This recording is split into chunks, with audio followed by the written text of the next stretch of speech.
Think about it. Thick, healthy ginger rhizomes the size of your fist, growing right in your backyard. Fresh ginger whenever you need it, for tea, for cooking, for natural remedies. And the best part? It takes just 5 minutes every 2 weeks. Unfortunately, most people who grow ginger never prune it at all. They end up with a tangled mess of foliage and tiny, disappointing rhizomes. Sound familiar? My grandmother had a ginger patch for over 40 years. Her rhizomes were always twice the size of anything you'd find in a store. I used to think it was the variety she planted, or maybe the soil. But one afternoon, she showed me her pruning secrets.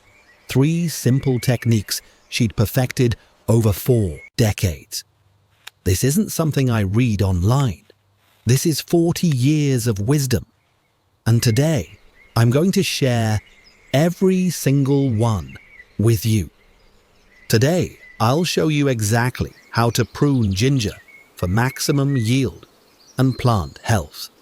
We'll cover when to prune, what tools you need, and the 3 techniques that make all the difference. And wait until you see technique number 3. It changed everything for me. Plus, I'll share a bonus tip at the end: how to turn your pruned leaves into delicious, soothing tea. Before we get into the techniques, let me explain why pruning actually works. Once you understand this, everything else makes sense. Ginger is what we call a rhizomatous plant. That means the part we eat, the ginger root, is actually a modified underground stem called a rhizome. Here's the key. Each stalk you see above ground is connected to a section of rhizome below. So if you have 5 or 6 stalks, you have 5 or 6 rhizome sections growing underground. Now think of your ginger plant like a team.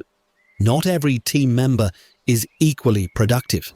Some stalks are strong and healthy, sending energy down to grow big, thick rhizomes. Others are weak, shaded, or dying, and they're actually stealing energy from the rest.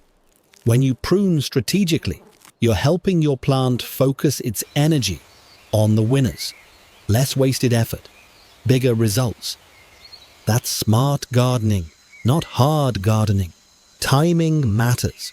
Prune at the wrong time, and you could stress your plant. Prune at the right time, and you'll maximize your harvest. Here's the simple rule. Ginger is active from spring through fall and semi-dormant in winter.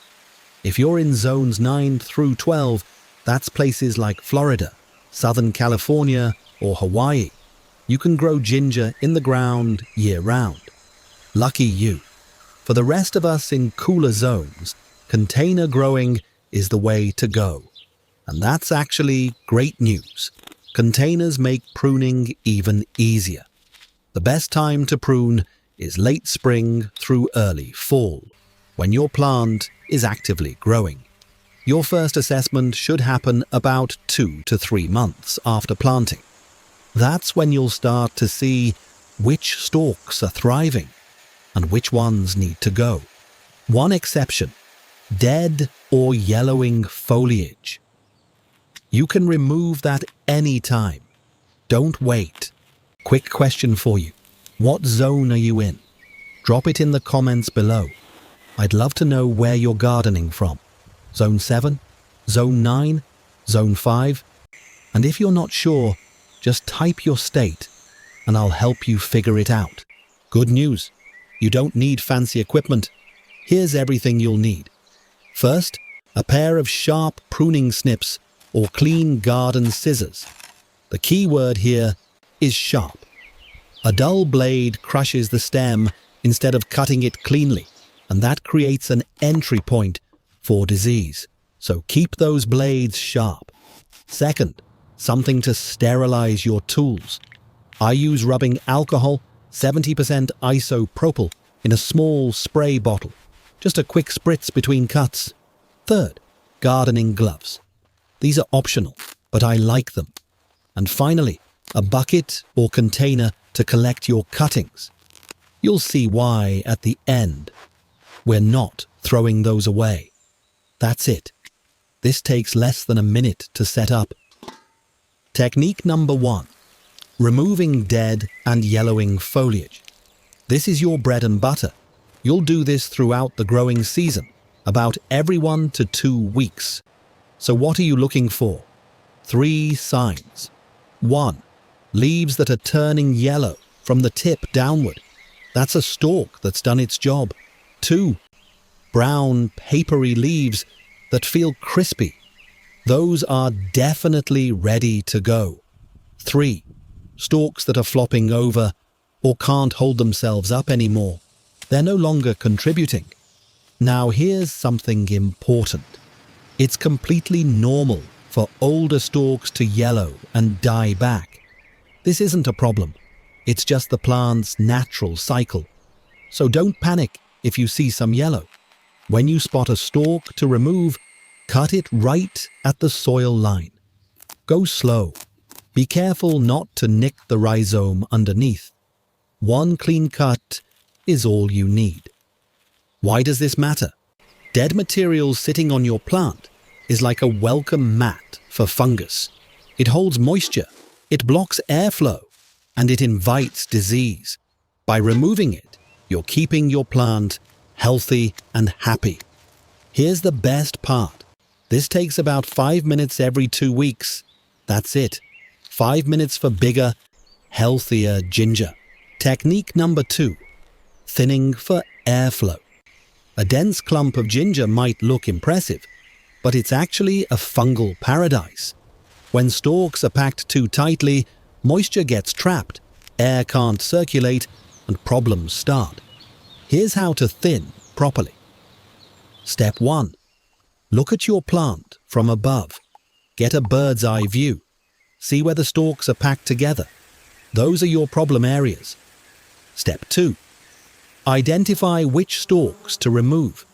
You're looking for the smallest ones, the most shaded ones, the least vigorous. These are stealing energy, but not producing much. Step 3. Your goal is about 2 to 3 inches of space between stalks. That's enough room for air to flow and light to reach the base. Now here's my grandmother's golden rule, and I want you to remember this. If you're unsure whether to remove a stalk, leave it. You can always cut more later. You can never uncut. So when in doubt, leave it alone.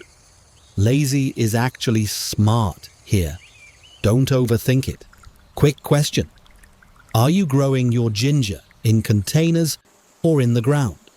Let me know in the comments. This matters for what comes next. I'm guessing most of you are in containers, which is great. But I want to hear from you. Technique number 3. Selective harvest pruning. This is my favorite. This is the one that changed everything for me.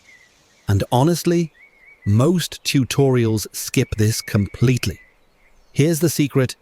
You don't have to wait until the end of the season to harvest ginger.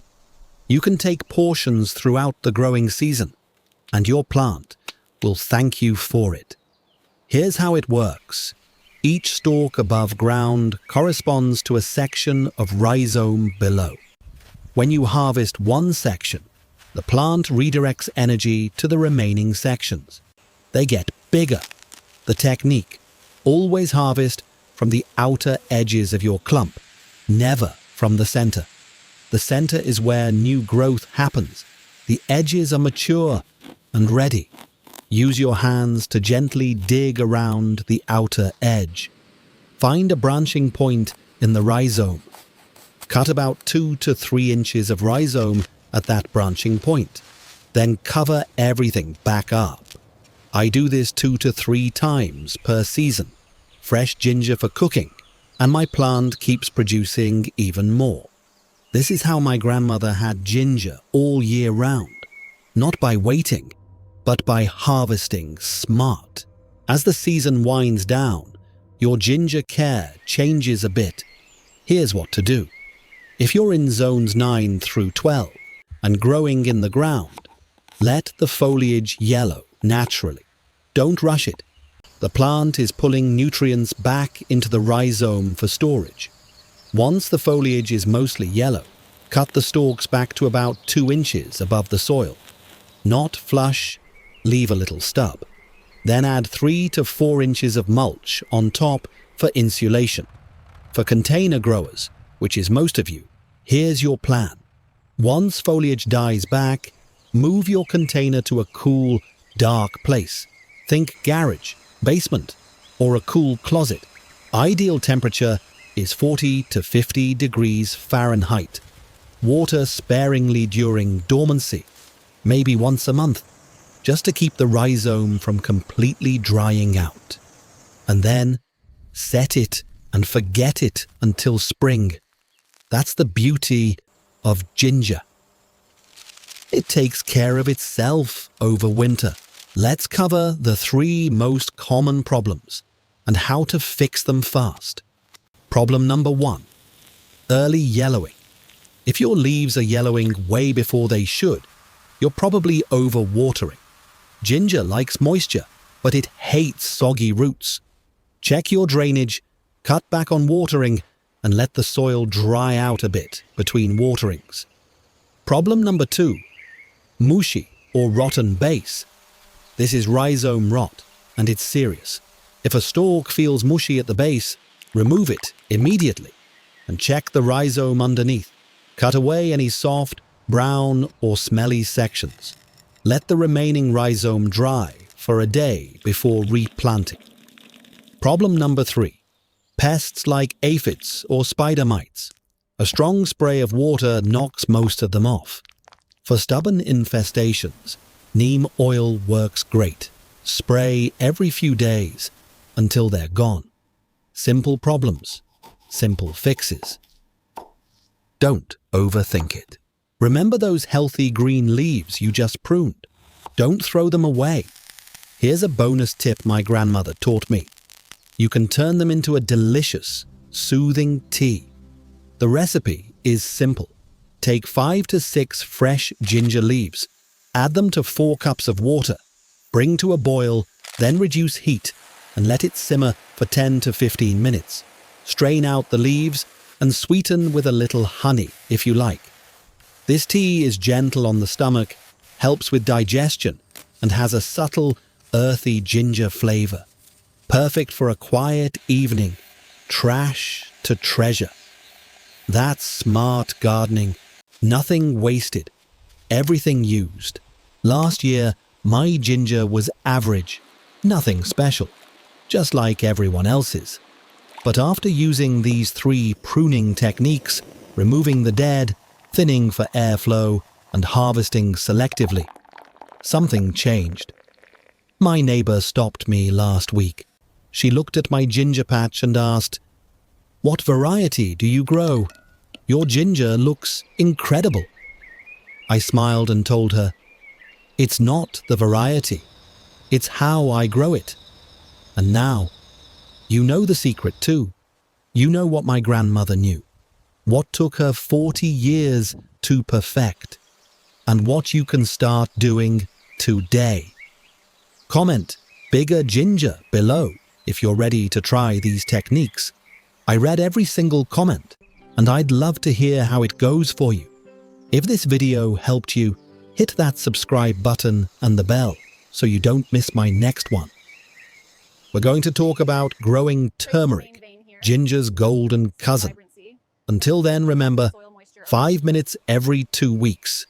That's all it takes. Happy gardening, my friends. I'll see you in the next one.